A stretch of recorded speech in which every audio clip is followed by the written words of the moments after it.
मेरी पोस्टिंग भारतवर्ष में कई जगह रही है और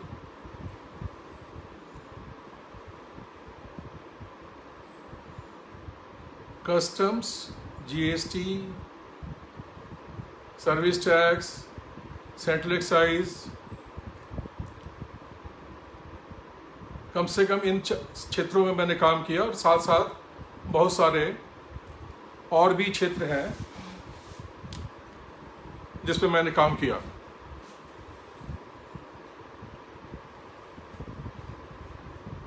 प्रशासन, लीगल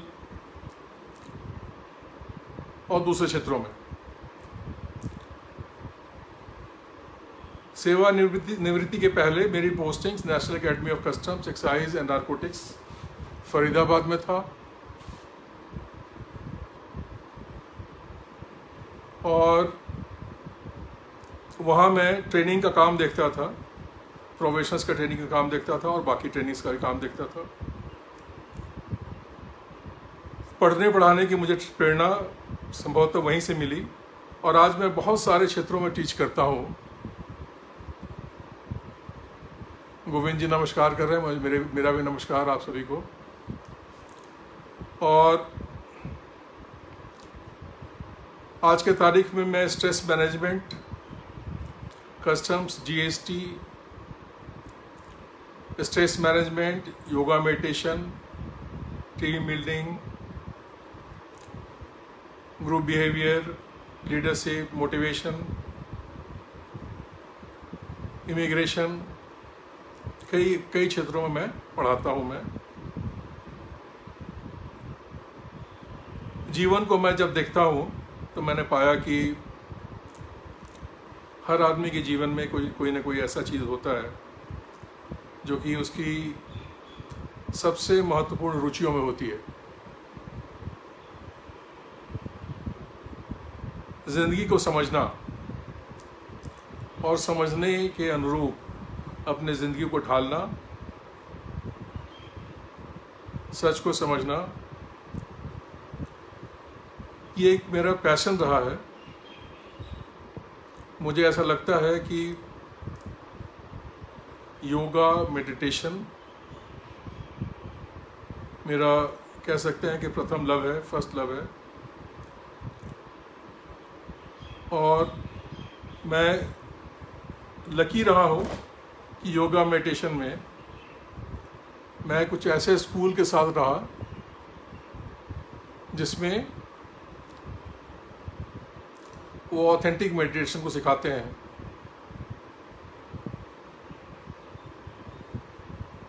अगर अतिशयोक्ति ना हो तो मैं शुरू में ही बता दूं कि वो मेडिटेशन की पद्धति जो सिखाते हैं वही मेडिटेशन है जो भगवान श्री कृष्ण ने महाभारत में अर्जुन को दिया था।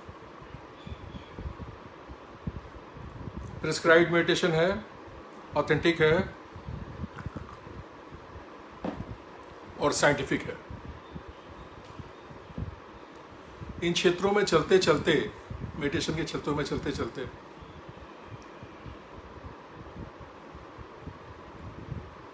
कई चीज़ों का मैंने सामना किया।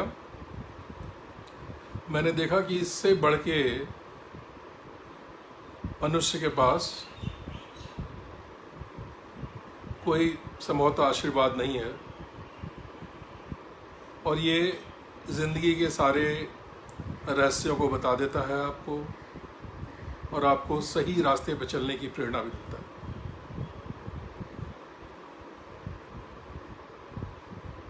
इस क्षेत्र में आने के बाद से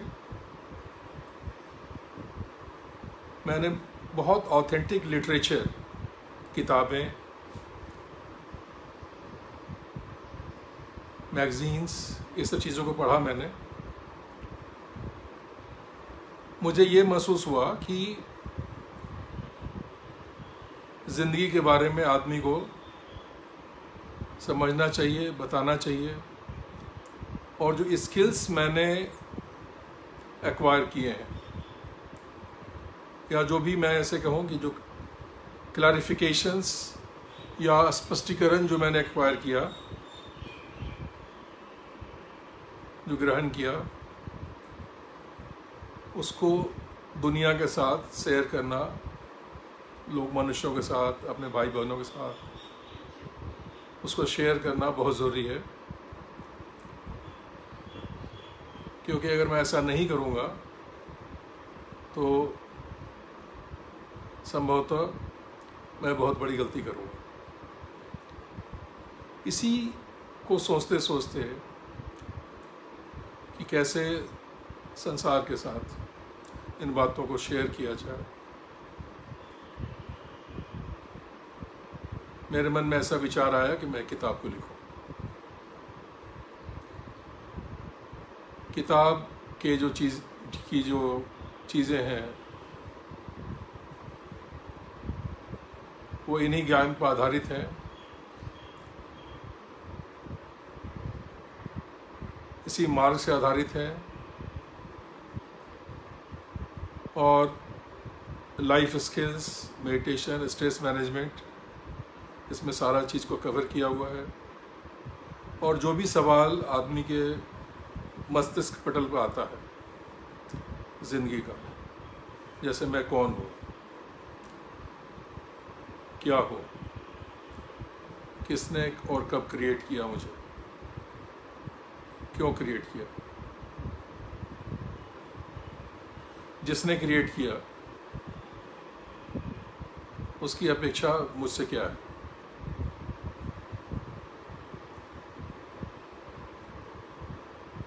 जब हमें क्रिएट किया गया तो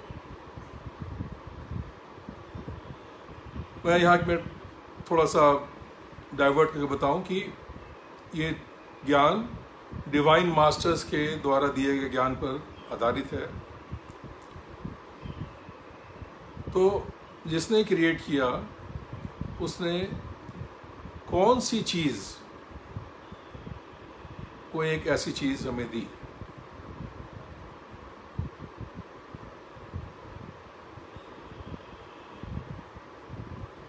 हमें क्या करना है, कहाँ जाना है, कैसे जाना है। तो इसका जो स्पष्ट जो मार्ग है वो मेडिटेशन है। लेकिन जब मैं आपसे मेडिटेशन की बात करता हूँ तो मैं आपको बिल्कुल स्पष्ट करना चाहूँगा कि आज के तारीख में बहुत लोग हैं जो मेडिटेशन सिखाते हैं, बताते हैं, उसको बिजनेस भी बना लिया है। लेकिन वो लोग,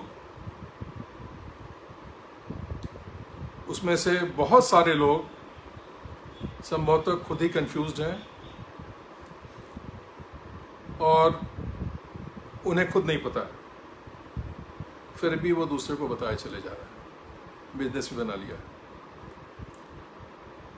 तो मेडिटेशन अगर आपको करना है तो आपको ऑथराइज्ड स्कूल, ऑथराइज्ड पाथ होना चाहिए, उसकी जानकारी होनी चाहिए।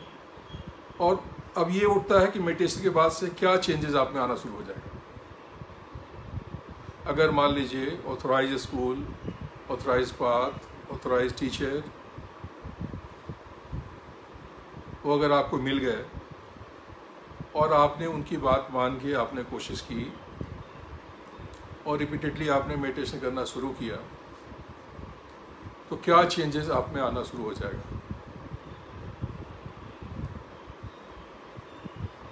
आप शांत रहेंगे, आपकी इंट्यूशन, सबसे पहले उसमें इंट्यूशन का विकास होगा। इंट्यूशन एक बहुत बड़ी शक्ति है जो आपको बताएगा कि क्या करें, क्या न करें और कैसे करें, और क्यों, ऐसा क्यों होगा। ये ऐसा इसलिए होगा क्योंकि आप इंट्यूशन के प्रोसेस में सोल वर्ड जाने लगते हैं, अपनी आत्मा की तरफ जाने लगते हैं। डिवाइन मास्टर्स कहते हैं कि अगर भगवान को पाना है तो आपको बाहर नहीं पाना है, आपको अपने अंदर पाना है। जिस दिन आप उसको आप अपने अंदर, जब उनको आप अपने अंदर पालोगे आप, तो आप उनको बाहर भी पालोगे। लेकिन अगर आप उनको बाहर ढूंढिएगा तो आपको नहीं मिलेंगे।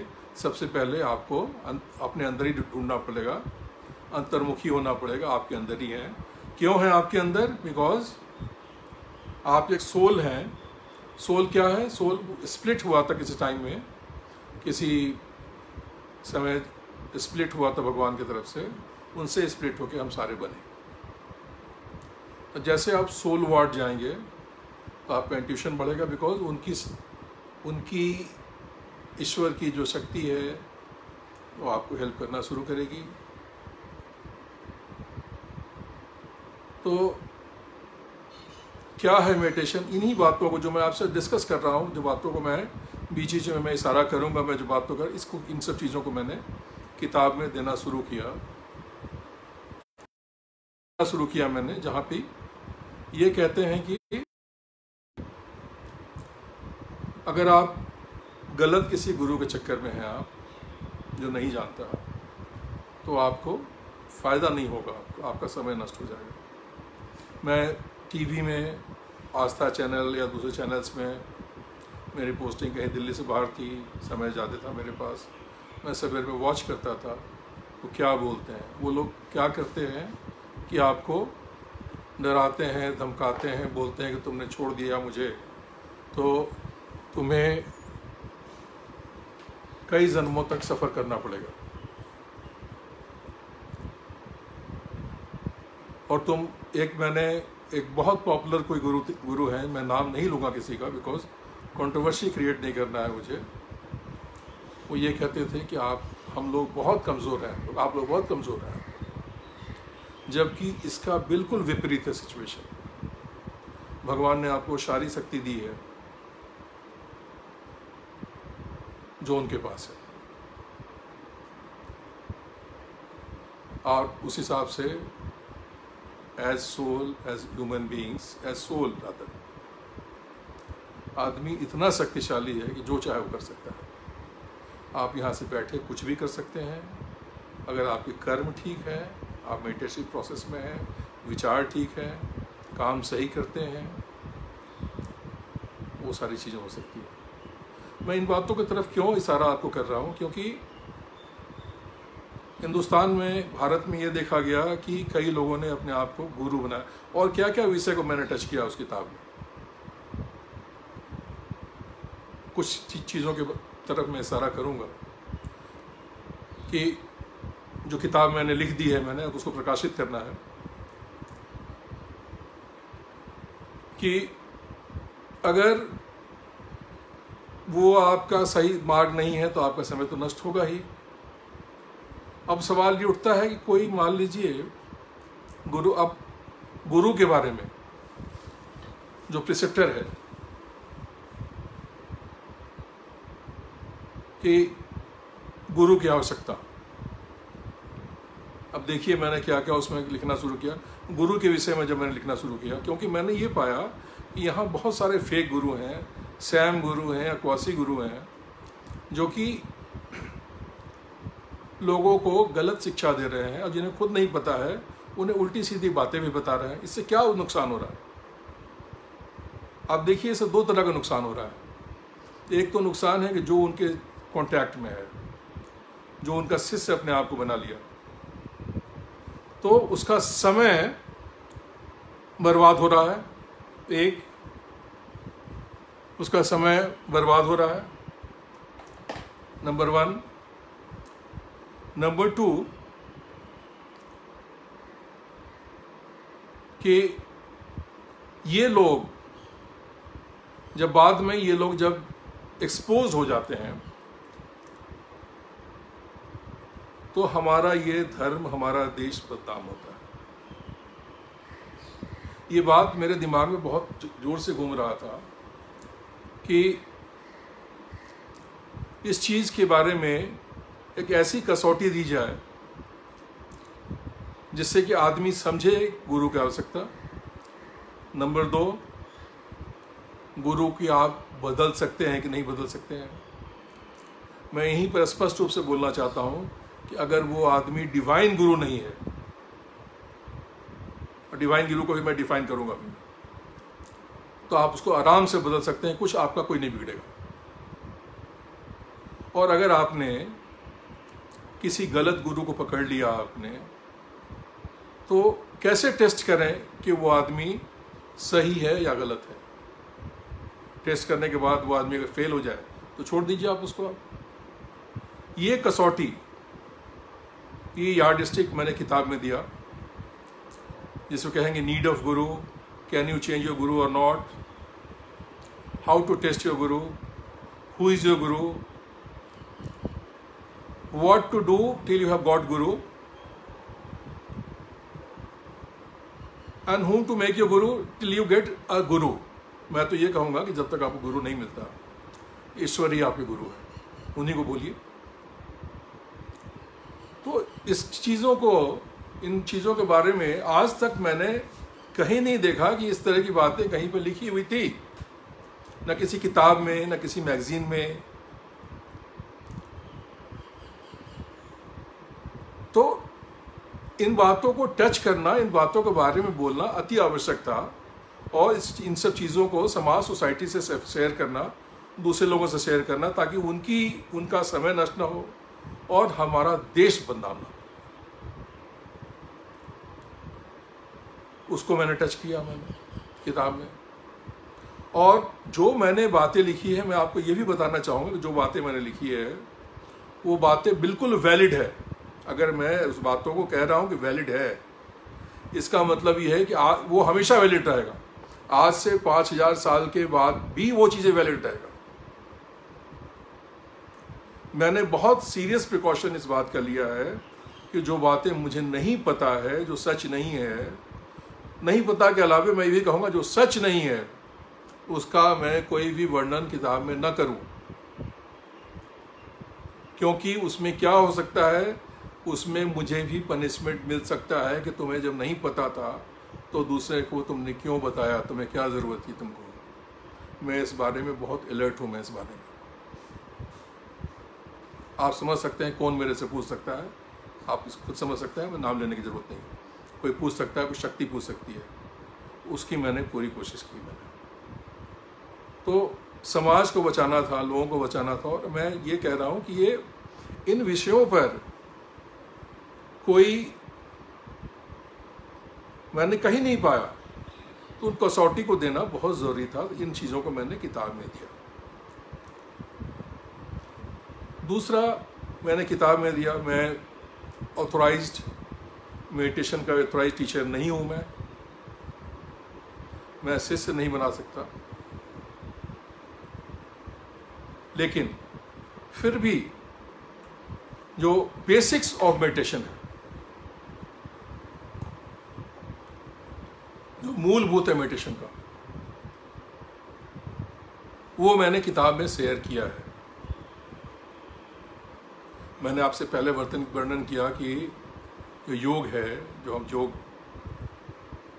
कृष्ण को अर्जुन ने महाभारत में दिया, जिस समय महाभारत का युद्ध हो रहा था, ये वही योग है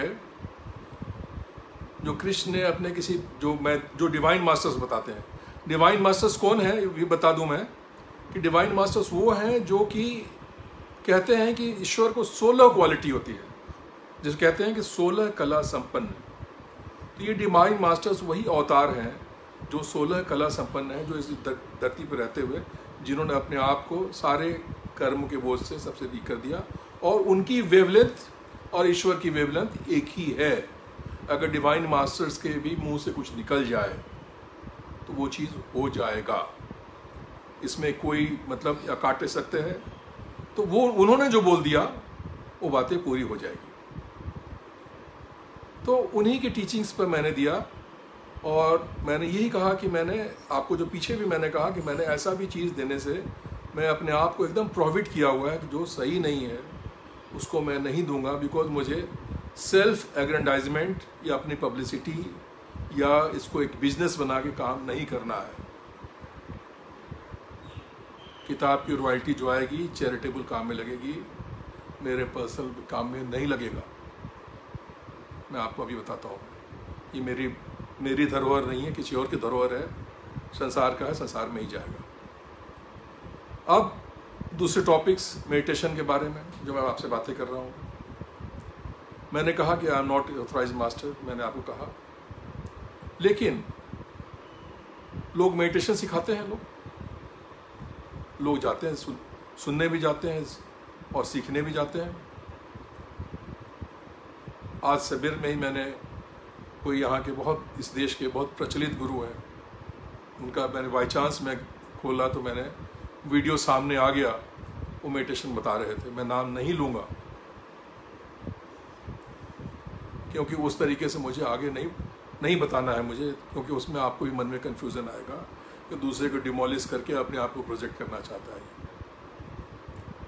सच बताने की ज़रूरत है, कंपैरिजन की ज़रूरत नहीं है, कंडेमनेशन की ज़रूरत नहीं है।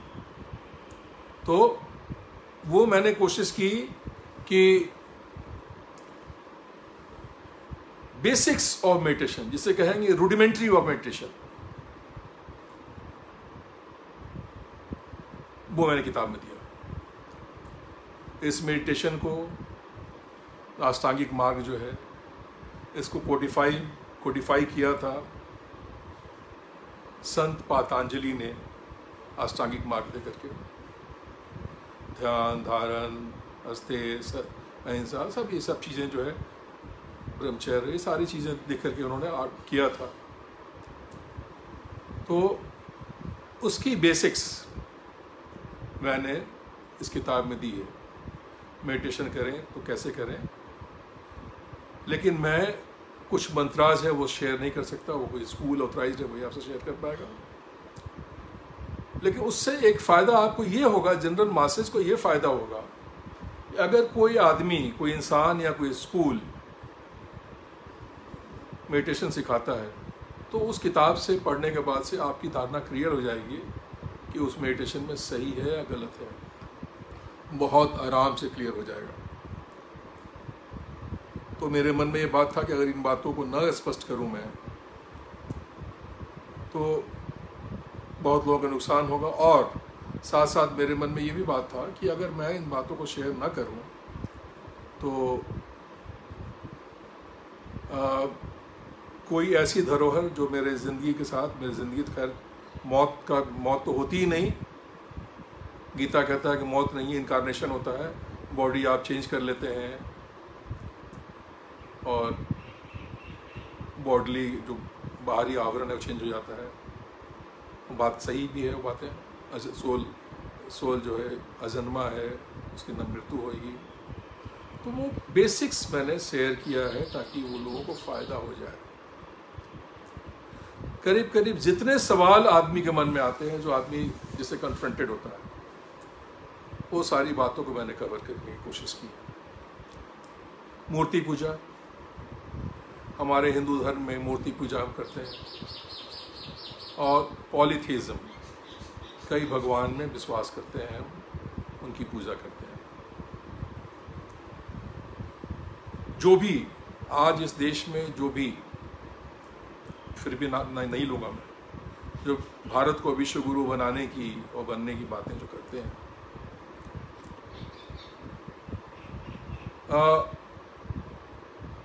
ये दो चीज़ें जो हैं, खास करके ये दो चीज़ें, मूर्ति पूजा और पॉलीथीज़म, जहाँ बहुत भगवान को आप पूजा करते हैं या बहुत भगवान के नाम से पूजा करते हैं, और जानवरों को, दूसरों को, पक्षियों को, उसको भी आप इम्पोर्टेंस देते हैं। तो खास करके मूर्ति पूजा और पॉलीथीज़म, अगर इसको वर्ल्ड ऑडियंस को, खास करके जो वेस्टर्न ऑडियंस है,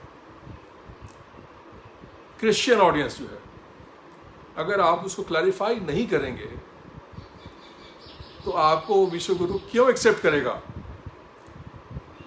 बताएं इस बात, सोचें इस बात को।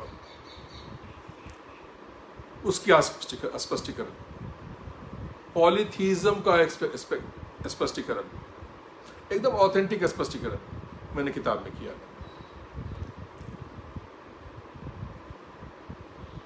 बहुत सारे जो करते हैं, जैसे क्रिश्चियनिटी में देखिए, आप क्रिश्चियनिटी में दीजिए, मोनोथेइस्टिक है।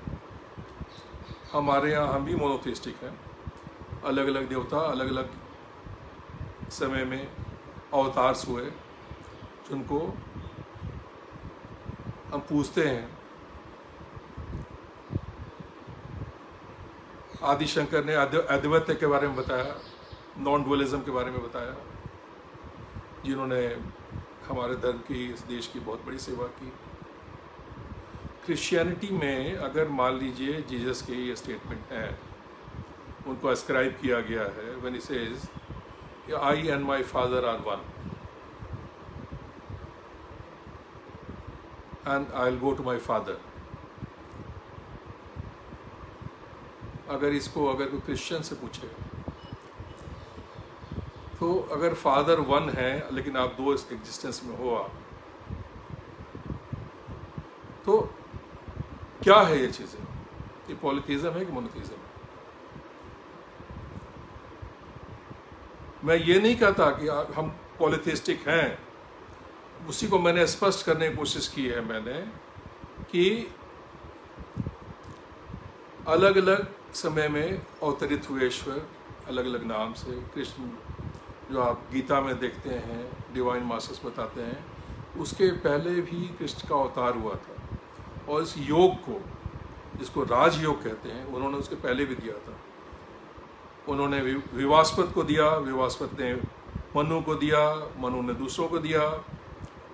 और इस गीता के काल में, जो कि द्वापर का काल था, द्वापर के समय में इन्होंने फिर उसको अर्जुन को दिया, और बाद में कैसे कैसे वो संसार पे आया, वो सारी चीज़ों को मैंने बताने की कोशिश की है उस किताब में। तो स्पष्टीकरण पॉलीथीज्म का और मूर्ति पूजा का अगर आप नहीं कर पाते, आप वर्ल्ड मैप पर कोई आपको अच्छा समझ के कि आप अच्छे लोग हैं, बिकॉज हम भारत में सबको हम आश्रय देते हैं, सबको मानते हैं, अतिथि को देव मानते हैं, और हम अपनी भूमि क्षेत्र को बढ़ाना नहीं चाहते, जैसा कि आसपास के मुल्क करते हैं। हम कहीं डिस्टर्बेंस नहीं करना चाहते।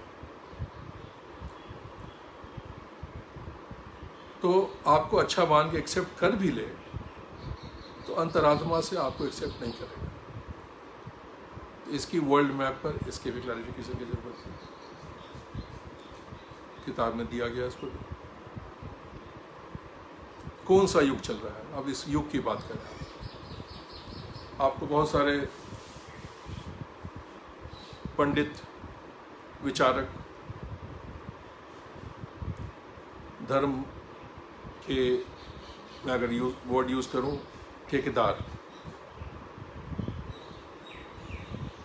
आपको बताते हैं। आप पूछिए लोगों से जाकर के, या घर में आपके पंडित जी भी पूजा करने आते हैं, तो वो भी पूजा करेंगे तो कलियुग बोलेंगे। भारतवर्षे जम्बूद्वीपे अमुक मासे मासाना मासुत्तमे कलियुगे अहम पूजा कर रहा हूँ, जो भी अपना बोलते हैं अपना, और पूजा किए चले जाते हैं। लेकिन ये कलयुग नहीं है। ये आज का समय जो है कलयुग नहीं है। कलयुग खत्म हो गया 1700 AD के आसपास। एक साइक्लिक प्रोसेस है, और उसके बाद स्टार्ट हो गया द्वापर। तो अगर आप पूजा कर रहे हैं तो द्वापर बोलिए आप, हम द्वापर में हैं। 1700 के बाद, AD के बाद द्वापर शुरू। ये जो युग का सिस्टम जो है, ये एक साइक्लिक प्रोसेस, समझने की कोशिश कीजिए आप, मेरे हाथ से समझने की कोशिश कीजिए। एक साइक्लिक प्रोसेस है, और ये भी मैं अपने ज्ञान से नहीं बता रहा हूँ, मैं फिर वही डिवाइन मास्टर के लिखे हुए बातों से बता रहा हूँ आपको, मैं संसार से शेयर कर रहा हूँ। सतयुग, उसके बाद देखिए क्या होता है। सतयुग, फिर त्रेता, फिर द्वापर, फिर कलयुग, कलयुग के बाद फिर द्वापर, त्रेता और सतयुग। साइक्लिक वे में चलता है, एक बार डिसेंड करता है और एक बार असेंड करता है। मैं रिपीट कर रहा हूं, मान लीजिए कि ये आपका सतयुग है, तो अब डिसेंशन शुरू हुआ, ये देखिए हाथ मेरे देखिए, ऐसे समझिए एक साइक्लिक प्रोसेस है। तो सतयुग के बाद ये त्रेता, ये द्वापर, कलयुग, कलयुग के बाद एक्सटेंशन, युग का एडवांसमेंट शुरू हो जाएगा। तो उस एडवांसमेंट वाले फेज में असेंडिंग द्वापर में हमें, ये द्वापर पीछे था, द्वापर था। तो अगर ये चीजें मुझे डिवाइन मास्टर्स, मैंने कहा डिवाइन मास्टर्स वो हैं जो कि समझिए ईश्वरी हैं, समझिए आप 16 कला संपन्न, अगर उनके टीचिंग से मुझे पता था तो मैं इसको शेयर किए बिना संसार से चला जाऊं, मुझे लगा कि मैं एक क्रिमिनल काम करूंगा। इन्हीं बातों को मैंने किताब में, और कई बातें हैं, मैं तो आपको मैं आपको मोटा मोटा बातें बता रहा हूं किताबों में, और इसके सारे का ऑथेंटिक और सही एक्सप्लेनेशन मैंने देने की कोशिश की है। तो हम असेंडिंग द्वापर फेज में हैं, इसके बाद फिर आएगा त्रेता, फिर सतयुग आ जाएगा, सतयुग फिर डिसेंड करेगा अपना उसके बाद से। तो जो ज्ञान कहीं से आता है, तो ज्ञान तो एक बांटने की चीज़ है। मैंने पीछे भी आपसे कहा कि मैं ज्ञान का, इस किताब को रॉयल्टी का, मैंने सेकेंड टाइम रिपीट कर रहा हूँ कि ये मेरे लिए नहीं है, ये संसार के लिए, चैरिटी के लिए जो भी किताब पब्लिश होगा, बिकॉज ये डिवाइन मास्टर्स या उनके तरफ बहुत सारे सवाल है। जैसे आदमी का इनकारनेशन, आदमी के इनकारनेशन क्यों होता है आदमी का, जिसको आप बर्थ समझते हैं, जिसको बर्थ डेथ, जिसको दुनिया में लोग बर्थ और डेथ बोलते हैं, वो इनकारनेशन क्यों होता है आदमी का? इसके दो कारण हैं। आप पूछिए, किताब का वेट कीजिए, लोगों से पूछिए कि what is reason for reincarnation, और देखिए कितने लोग इस बात का जवाब दे पाते हैं। मैं आपको सिर्फ यही बता रहा हूँ कि इसके दो कारण हैं। दो कारण जिस दिन न्यूट्रलाइज हो जाएगा, आप चेन ऑफ इनकारनेशन से फ्री हो जाएंगे और आप उसमें चले जाएंगे, उस फेज में जिसको मुक्ति या मोक्ष बोलते हैं। मुक्ति मोक्ष हो जाएगा तो क्या होगा?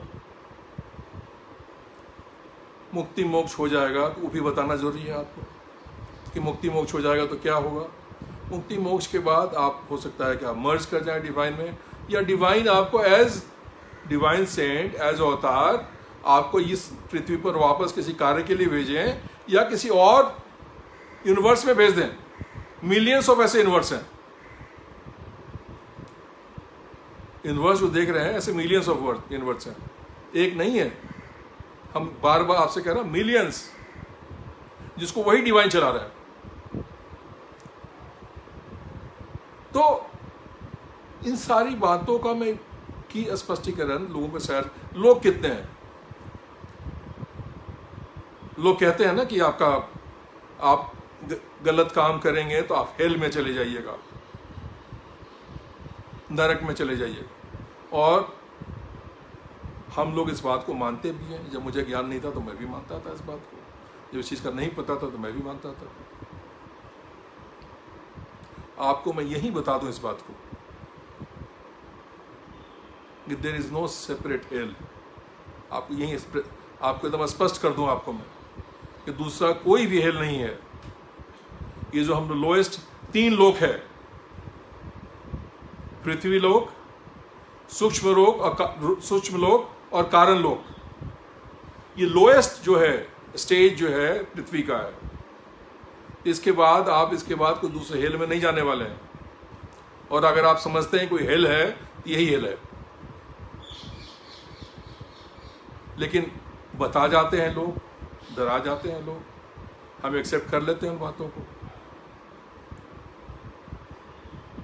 जन्म मतलब री इनकारनेशन का कारण, 84 लाख योनि में घूम के आप, अगर आप आदमी हैं, ईश्वर इंसान हैं, तो आप उसके बाद से 84 लाख योनि में घूम के फिर वापस आइएगा। आपको बताया जाता है, आपको डराया जाता है, ऐसा नहीं है। ऐसा लोअर स्पीसीज में जा सकते हैं, दूसरे सेक्स में भी आपका बर्थ हो सकता है, लेकिन नॉट नेसेसरली कि आपको रीरूटिंग 84 लाख योनि से करना पड़े आपको। तो दुनिया में इतनी भ्रांतियां हैं, इतनी बातें फैली हुई हैं, और हमारे देश के बारे में भी इतनी कंफ्यूजन है। और मैं उसी बात पर वापस आ रहा हूं कि आपको क्यों कोई विश्वगुरु एक्सेप्ट करेगा। और यही वजह है, इन्हीं सब कारणों के चलते मुझे लगा कि जो मुझे ज्ञान है, जो मुझे ज्ञान कहें या जिसको अवेकनिंग बोलिए, जो भी करिए, या इंफॉर्मेशन बोलिए, उस ऑथेंटिक इंफॉर्मेशन को शेयर किया जाए जनता जनार्दन से, दूसरे, और इसको वर्ल्ड लेवल पे किया जाए। एकदम साइंटिफिक वे में किताब लिखी गई है और सच बातें लिखी गई है किताब में, और आपके दिमाग में जितने सवाल आते हैं उस सारे सवालों का इस किताब में जवाब दिया गया है। अगर और भी कोई सवाल हो जो आपको नहीं पता है, तो आप पात्रो जी, जिन्होंने मुझे आपके पास आने का मौका दिया, आपसे बात करने का मौका दिया, आप पात्रो जी से शेयर करें, मैं किताब में डाल दूंगा, किताब में उसके ऑथेंटिक आंसर्स डाल दूंगा, जो कि जनरल क्वेश्चंस हैं concerning life skills, concerning truth, concerning reality. उन बातों को मैं किताब में, अगर ऐसी कोई बात आपको लगती है, जहाँ जहाँ मुझे ध्यान रहा ये सारे सवाल आते हैं, उसको किताब में मैंने दिया। किताब में बहुत कई सालों से लिख रहा था मैं किताब। अब किताब के बारे में थोड़ा मैं आपको बताऊं कि किताब का नाम मैंने हाउस होल्डर एसेटिक रखा है। हाउस होल्डर एसेटिक मैंने इसलिए रखा है क्योंकि जो डिवाइन मास्टर्स यही कहते हैं कि आपको योगी बनने के लिए या संत बनने के लिए या स्पिरिचुअली आपको अपने आप को अपलिफ्ट करने के लिए आपको घर छोड़ने की आवश्यकता नहीं है, जंगल में भागने की आवश्यकता नहीं है आपको। तो देख रहा हूं कोई प्रश्न है। हाँ, देखते हैं कौन प्रकाशन करेगा। हाँ, प्रकाशित करना है, बिल्कुल। तो जंगल में भागने की आवश्यकता नहीं है। ये जो मॉडर्न एज में, मेरे ख्याल 17वीं शताब्दी 18वीं शताब्दी में इस योग को, संसार को दिया गया किसी संत के थ्रू, उसके पहले वो ऋषि मुनियों तक ही रहता था और हाउस होल्डर से शेयर नहीं होता था। एक डिवाइन सेंट के इंटरवेंशन पे उसको, उन्होंने कहा कि आप इसे, जो संत थे उन्होंने कहा कि इसको आप संसार से भी शेयर कीजिए, हाउस होल्डर से भी शेयर कीजिए, उनको भी दीजिए। तो उन्होंने उसकी अनुमति दे दी। कहा क्या, लेकिन उसके पहले जो कहते हैं, it was preserve only of the saints and sages and it was not given to householders, but in 17th to 18th century it was given like this, allowed. And they have said, उन्होंने ये भी कहा कि जो house holder है वो बहुत बड़ी जिम्मेदारी निभाता है। वो घर की जिम्मेदारी, परिवार की जिम्मेदारी और संसार की जिम्मेदारी, ऑफिस की जिम्मेदारी, तो उसकी महत्ता, उसकी इम्पोर्टेंस भगवान के नज़रों में बहुत ज़्यादा है। कौन भगवान है? हमारे कॉमन फादर एंड मदर हैं। ये भगवान है, वो हमारे कॉमन पेरेंट हैं, हमारे सिर्फ मेरे नहीं, आपके, हमारे सबके। और वो कॉन्स्टेंटली गाइड करने की, हेल्प करने की कोशिश करते रहते हैं आदमी को। मेडिटेशन से आपका एंटेना बढ़ जाएगा, एंटेना से आप उनकी सिग्नल्स को कैच करना शुरू कर देंगे। तो ये चीजें हैं। तो इन्हीं रास्तों पर चलते चलते जितने सवाल आते हैं दिमाग में, इन सारे सवालों को किया गया। हाँ, अब मैं उस पर बोल रहा था, हाउस होल्डर्स के बारे में बोल रहा था मैं, कि हाउस होल्डर के बारे में, दैट इज़ वाई, ये रीज़न है कि मैंने किताब का नाम दिया हाउस होल्डर एस्थेटिक। एस्थेटिक एक शब्द है जिसका कि मैंने कह नहीं सकता हिंदी में एग्जैक्टली उसका क्या रूपांतर होगा। मतलब एस्थेटिक आप समझ ही रहे हैं, संत है, योगी है, उस तरीके से गृहस्थ योगी जैसा समझिए आप। एक्चुअली योगी नहीं, योगी कौन है, who is a yogi, why yoga, why to become a yogi, what is expectation of divine from अस।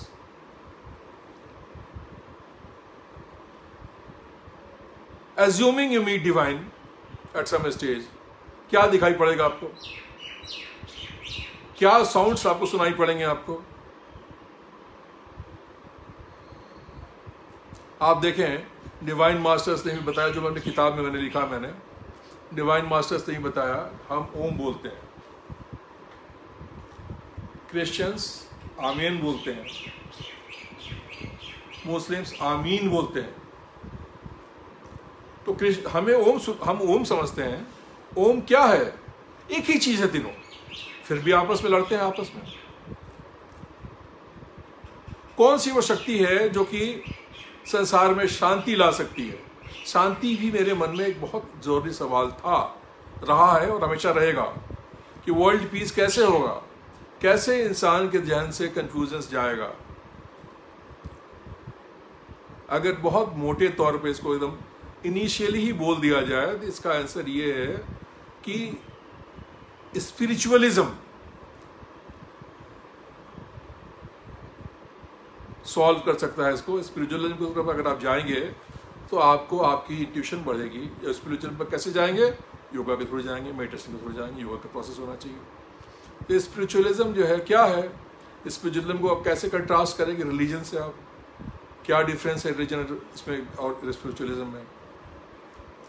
क्या आप किसी धर्म को मानते हैं तो स्पिरिचुअल होने के लिए आपको उस धर्म को छोड़ने की या फोर्स से करने की ज़रूरत है या नहीं है।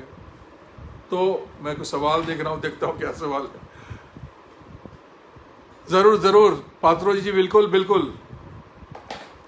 तो वो जितने सवाल जो आदमी के दिमाग, मेरी अपनी ज़िंदगी ऐसी रही है, मुझे हर चीज़ स्ट्रगल के बाद ही मिला है। मुझे कोई चीज़ बहुत आसानी से मुझे कभी ज़िंदगी में नहीं मिला, और शायद ये मेरे लिए बहुत अच्छा हो गया। क्योंकि एक लाइफ जिसको कहते हैं कि फैसाइल लाइफ या प्लेसिड लाइफ, इजी लाइफ आदमी को नहीं सिखाता है। और मुझे तो ये लगता है कि योर लाइफ इज़ डिफ़िकल्ट, मुझे लगता है, यहाँ मैं बोल रहा हूँ, मुझे लगता है कि डिवाइन इज़ फेवरिंग यू। ये मेरी अपनी फीलिंग है।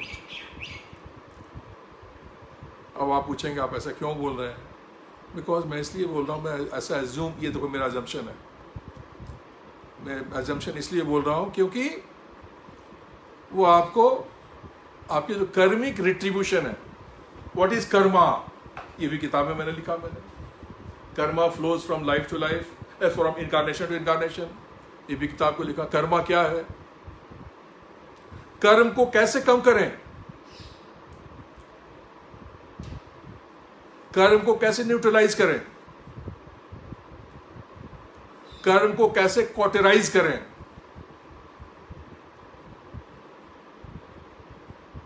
जो भी सवाल है, मैं आपसे ऐसे मोटे मोटी, मैं किताब कोई लैपटॉप खोल के किताब देख के आपसे नहीं बात कर रहा हूं, ये तो मेरे दिमाग में है इसलिए मैं बातें कर रहा हूं। तो ये सारे कर्मिक रिट्रीब्यूशन के चलते आदमी परेशान होता है। तो मुझे ये लगता है कि ये सारी चीज़ों को इन बातों को मैंने किताब में कवर किया मैंने। और इफ़ यू सी डिवाइन का क्या ज़रूरत है, ये क्या ज़रूरत है, क्या बिहेवियर करें। कोई आदमी गरीब है, उसको हेल्प करें या ना करें, करना चाहिए।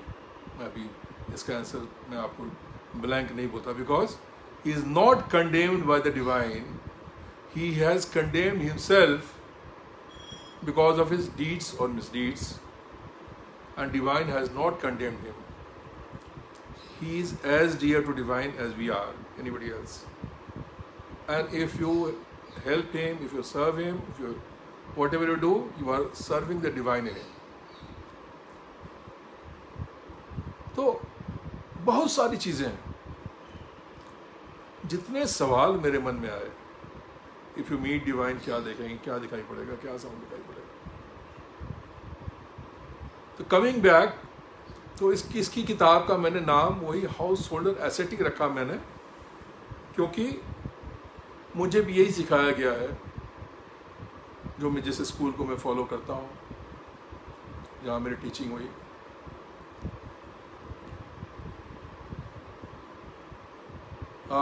कि forsaking is not required. You are not required to forsake your house and hearth.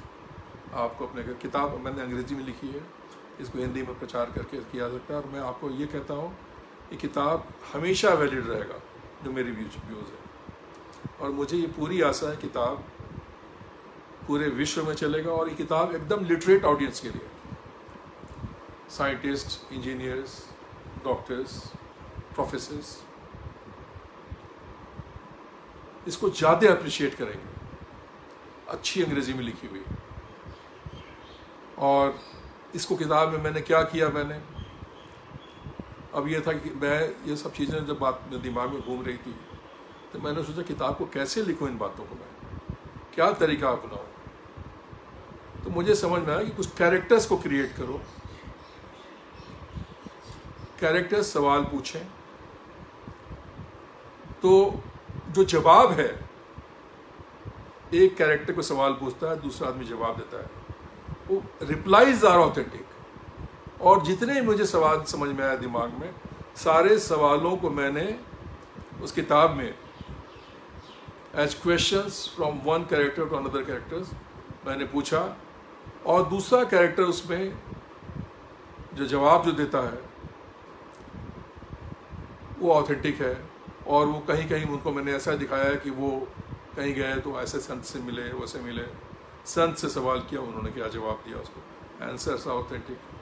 तो एक फिक्शन के फॉर्म में किताब को लिखना पड़ा, अदरवाइज मुझे बहुत टाइम निकाल के कॉम्परेटिव रिलीजन पे किताब लिखना पड़ता, जो कि मैं लिखता तो मुझे बहुत मुश्किल होता, कई सालों तक मुझे अंडरग्राउंड होना पड़ता, जॉब के साथ संभव नहीं था, एक। और दूसरा, रिलीजन के नाम पर लोगों को थोड़ी सी एवर्शन भी है।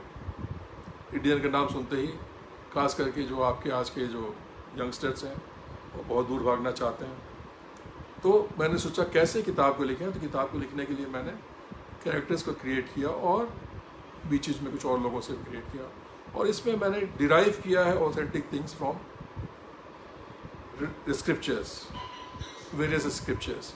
उसमें बाइबल भी है, गीता है ही, उसमें गीता के बिना तो किताब ज़िंदगी नहीं पूरा हो सकता। और उसमें आपका ये कुछ मैंने गुरु ग्रंथ साहब से भी लिया है, मैंने थोड़ा बहुत मैंने कुरान से भी लिया है मैंने, और मैंने वो भी चीज़ें भी डाली है, जैसे मैंने उसमें पूछा कि उसने कैरेक्टर का मैंने दिखाता है कि डिवाइन मदर से उसकी मुलाकात होती है। डिवाइन मतलब गॉड को आप डिवाइन फादर या डिवाइन मदर किसी भी तरीके से आप याद कर सकते हैं, लेकिन डिवाइन मास्टर्स बताते हैं कि अगर आप मदर के रूप में उनको याद करेंगे तो उनकी response will be quicker, faster, because mother is full of love and affection. दोनों सेक्स में यही फ़र्क है कि father is discipline and reasoning, mother is love and affection, same thing. So if you remember God as divine mother, it is instant, it is fulfilling, it is fast. तो उसमें मैंने क्या किया कि उस कैरेक्टर को मैंने दिखाया कि वो ही मीट्स डिवाइन मदर। फिर मैंने दिखाया कि डिवाइन मदर को मिलता है तो क्या देखता है, कैसी लाइट देखता है, क्या देखता है। और कन्वर्सेशन में उसको मैंने क्रिएट किया कि ही आस्क डिवाइन मदर कि मदर बताओ इतने प्रॉब्लम्स वर्ल्ड में हैं, इसका कैसे सोल्यूशन होगा और वर्ल्ड पीस कैसे आएगा। तो वहाँ पे मैंने क्रिएट किया जो ऑथेंटिक रिप्लाईज थे डिवाइन मदर के साइड से, कि वो कहती हैं, माता कहती हैं, जगन माता कहिए, मातेश्वरी बोलिए, वो जो जवाब देती हैं, क्या जवाब देती हैं, क्या कंफ्यूजन है, कैसे है, और किन बातों का अनुसरण करें, किन कन्फ्यूजन्स को दूर करें ताकि वर्ल्ड में पीस आए। आज इतनी बड़ा जो वर्ल्ड में प्रॉब्लम्स है, it is simply out of utter confusion. आदमी समझ ही नहीं रहा है कि वो कर क्या रहा है और क्यों कर रहा है। इतना पैथेटिक है।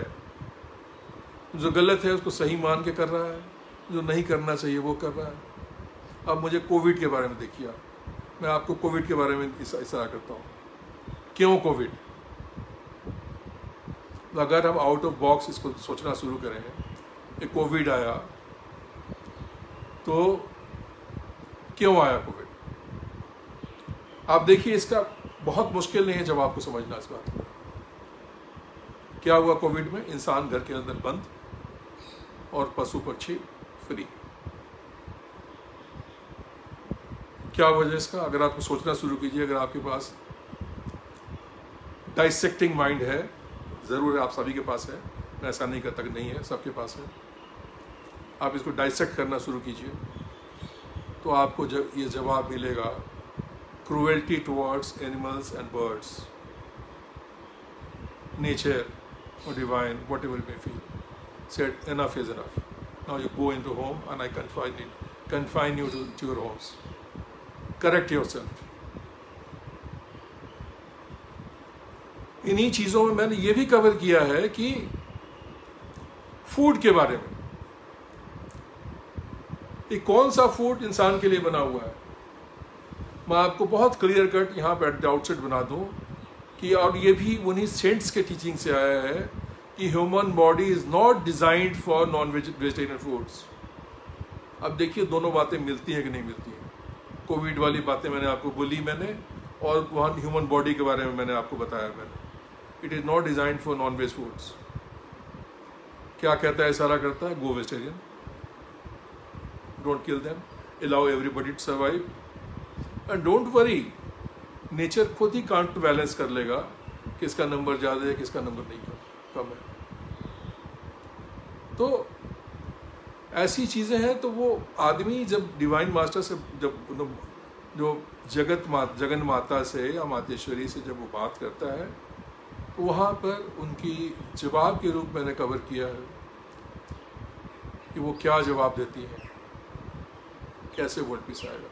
और मैं फिर रिपीट कर रहा हूँ कि इट इज़ सो पेनफुल कि आदमी वो गलतियाँ करके, मिस्टेक्स करके, एप्रोप्रिएट करके, जिस एप्रोप्रिएशन को उसका कोई राइट नहीं है। इटली में एक आदमी बीमार रहा, फैमिली के सब लोग मर गए, वो आदमी वरना सन्न था, उसे सारा रुपया उठा के नीचे फेंक दिया, बोला इट इज़ मीनिंगलेस। देन क्यों एप्रोप्रिएट करें, ओवर एप्रोप्रिएट क्यों करें? बाइबल में कहा गया है कि क्या foxes have holes and this, but son of God has no place to hide his head. उसका इशारा सिर्फ यही था कि ओवर करने की जरूरत नहीं है। आपका पोजीशन पर राइट नहीं है। आपका राइट किस चीज पे है? आपका राइट आपके कर्माज पे है, और वो कर्माज आपके साथ इनकारनेशन टू इनकारनेशन ट्रेवल करेंगे। तो इस तरीके से जो उन बिब्लिकल लाइंस है, ऐसे करके मैंने इन सब चीज़ों को मैंने जिसको कहते हैं कोएलेस करना, संकलित करना, वो भी कोशिश की मैंने।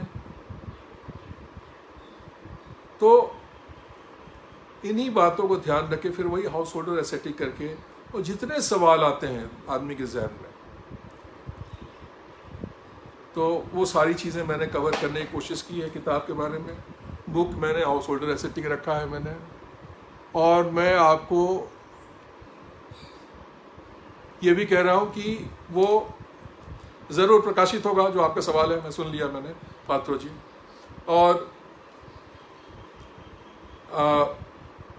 जितने सवाल मुझे समझ में आए, मैंने अपने हिसाब से वही रिपीट कर रहा हूँ कि हर सवाल को मैंने कवर करने की कोशिश की है।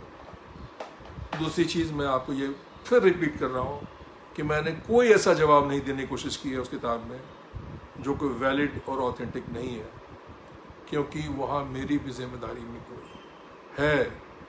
मुझसे भी पूछा जाएगा कि why you wrote this things when you are not clear about it, जो कि आज बहुत सारे जो सेल्फ अपॉइंटेड गुरुज हैं, जो लोग उन सब चीज़ों को दे रहे हैं, खुद नहीं पता है और संसार को दिए चले जा रहे हैं।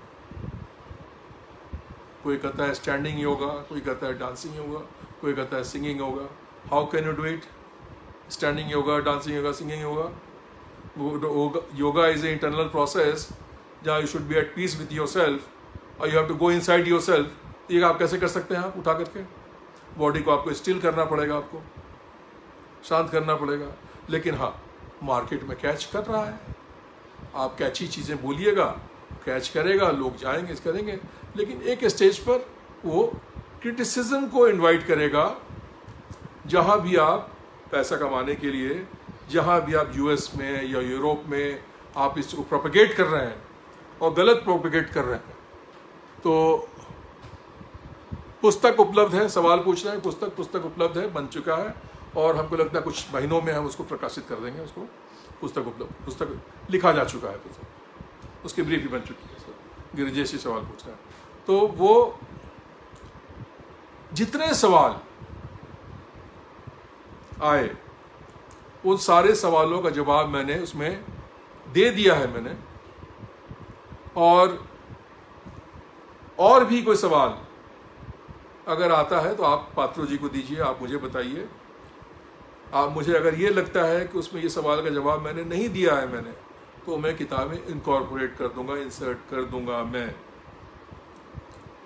ऑथेंटिक आंसर्स के साथ। और कहीं मैं योगा के बारे में थोड़ा बहुत बोलता हूँ तो मैं ये मेरा एकदम जिसको कहते हैं प्रील्यूड, वहाँ लिखा है कि this is derived from the teachings of divine masters, and I am not doing it for projecting myself or for any business or any such purpose. If I guess anything during the course of my teaching, I'll tell you. ये बातें मैं बोलता हूँ मैं, और जहाँ मैं guess करता हूँ वहाँ मैं बोलता हूँ। जैसे कभी मैंने कहा कि इस तरह की बातें मेरे दिमाग में है, तो वो भी मैं लिख दूंगा उस सब बातों को। इन्हीं बातों को मद्देनजर रखते हुए हाउस होल्डर की एसेटिक, जो मैंने बताया क्यों householder ascetic is probably the most preferred by the divine, because he is sharing lot of load of the universe. तो इसीलिए किताब का मैंने शुरू से ही मेरे दिमाग में था कि मैं इसे नाम हाउस होल्डर एसेटिक ही रखूँगा। और इन्हीं बातों को करते हुए मैं इस किताब को, और ये मुझे लॉकडाउन का फ़ायदा हुआ क्योंकि मैं कई दिन से लिख रहा था, तो लॉकडाउन में थोड़ा सा उसको मैंने एक्सपीडाइट कर दिया मैंने, तो और एक्सपीडाइट कर दिया तो, और पात्रो जी एक्सपीडाइट किया और किताब इज़ ऑलमोस्ट कंप्लीट। प्रलेख प्रकाशन जो है ये इन्होंने, पात्रो जी मेरे एक मित्र के थ्रू मिले, तो प्रकाशक, लेखक और कवि के नाम से प्रलेख शब्द बनाया इन्होंने, बहुत अच्छा नाम से बनाया। और जहाँ तक मुझे जानकारी मिली इन्होंने बहुत अच्छा काम कर रहे हैं, तो उम्मीद है कि इनके साथ मेरा संबंध चलेगा। और वही मैं कह रहा हूँ कि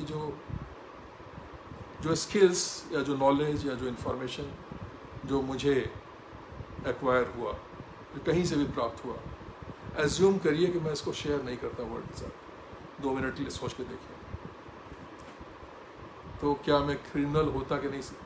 क्रिमिनल संसार की नज़रों में क्रिमिनल, तो मेरे को शांति मिल पाती? नहीं मिल पाती। कुछ ऐसी भी चीज़ें हैं उस किताब में, मैंने कुछ ऐसी भी चीज़ें दी है जो कि सीक्रेट्स ऑफ क्रिएशन है, जिसको कहेंगे प्रकृति के रहस्य या सीक्रेट ऑफ क्रिएशन, वो भी कुछ चीज़ें दी है। लेकिन उसके लिए मैंने ईश्वर से, आप कह सकते हैं कि मैंने उनसे ऑलरेडी माफ़ी मांग ली है कि मैं शेयर कर रहा हूँ, तो आप मुझे अलाउ करें। अब मुझे ये लगता है कि उनका परमिशन शायद मुझे मिल चुका है, जो मुझे लगता है, अदरवाइज मैं उसको डिलीट कर देता हूँ, क्योंकि सीक्रेट्स ऑफ द क्रिएशन है। अगर आपको पता भी है, मान लीजिए 2 मिनट के लिए, तो एक सैक्रामेंट है, एक एग्रीमेंट है, अंडरस्टैंडिंग है आपके बीच में और डिवाइन के बीच में। अगर आपको रिवील भी करते हैं, वो भी आपके उनके बीच में है, आप शेयर नहीं कर सकते उनके बारे में। मुझे ऐसा लगता है मुझे, और मैं कोशिश करूँगा कि उनसे मैं की हामी की, तो मुझे ऐसा लगता है कि है। तो उस किताब में कुछ सीक्रेट्स ऑफ क्रिएशन भी कवर किया गया है जो आदमी नहीं समझ पाता। जैसे फॉर एग्ज़ाम्पल, जैसे आदमी कभी अपनी ज़िंदगी को ख़राब पटरी से अच्छी पटरी पे लाता है तो और ज़्यादा वो परेशानी क्रिएट करता है, फेस करता है, उसका क्या रीज़न है। तो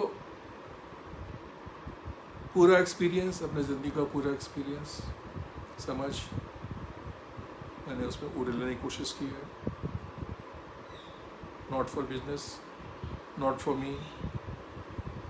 तो पर्पस यही है कि इसमें जस्टिस करूं और अपने नज़रों में या किसी और की नज़रों में एक वो फीलिंग ना आया कि मैंने जो मुझे पता था मैंने अपने भाइयों बहनों से शेयर क्यों नहीं किया मैंने, और जो सीक्रेट्स के बारे में बताया मैंने, उसके लिए संभवतः मुझे, जहाँ तक मैं समझता हूँ, मुझे परमिशन है।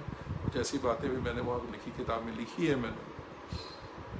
तो इन्हीं बातों को ध्यान में रखते हुए किताब का निकलना बहुत ज़रूरी था। It's a revelation.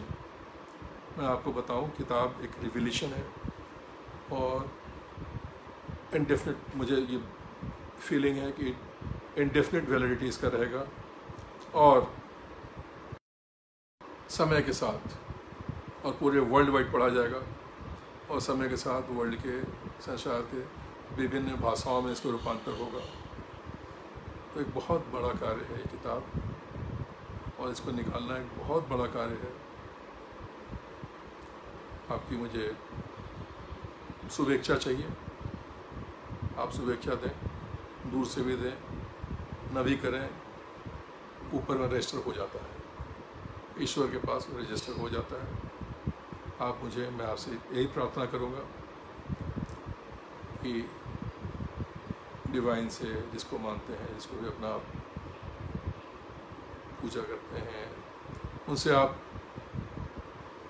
मुझे इस मिशन में सफलता होने करें। यही आपकी मेरे प्रति बहुत बड़ा, मतलब जिसको कह सकते हैं कि योगदान होगा, आपकी कृपा होगी। और मैं फिर रिपीट कर रहा हूँ कि अगर आपके मन में कोई ऐसे सवाल है, आप मुझे भेजें जो जनरल सवाल है। अगर उस किताब में नहीं होगा तो मैं उसको इनकॉर्पोरेट कर दूंगा। इट्स ऑलमोस्ट रेडी बोले उसको, और लेकिन उसको अभी पब्लिश तो किया नहीं, पब्लिश होएगा तो मैं उसको डाल दूंगा उसमें, जो कि वर्ल्ड पीस के लिए, वर्ल्ड के लोगों के लिए वो काम आएगा। तो मुझे ये लगता है कि बहुत आपसे बातें की मैंने और मैंने कोशिश की किताब के बारे में, जो पात्रो जी का यही विचार था कि मैं इस किताब के बारे में आपको बताऊं। तो जिस तरीके से मैं समझा सकता था मैंने समझाने की कोशिश की आपको। सॉरी, समझाने की कोशिश नहीं की, मैं बताने की कोशिश की, समझाने की कोशिश नहीं, गलत शब्द मैंने इस्तेमाल किया, मुझे माफ़ करेंगे मुझे। मैंने बताने की कोशिश की, अपने तरफ से कम्युनिकेट करने की कोशिश की। तो बस आप लोगों को शुभेच्छा चाहिए। इन्हीं बातों के साथ मैं आज का ये बात मैं समाप्त करूंगा। मैं धन्यवाद दूंगा पात्रो जी का, जिन्होंने मौका दिया कि मैं आपसे बातें करूं, आपके पास अपने विचार रखूं। तो इन्हीं बातों के साथ मैं आपको धन्यवाद करता हूं, आपको नमस्कार करता हूं। नमस्कार।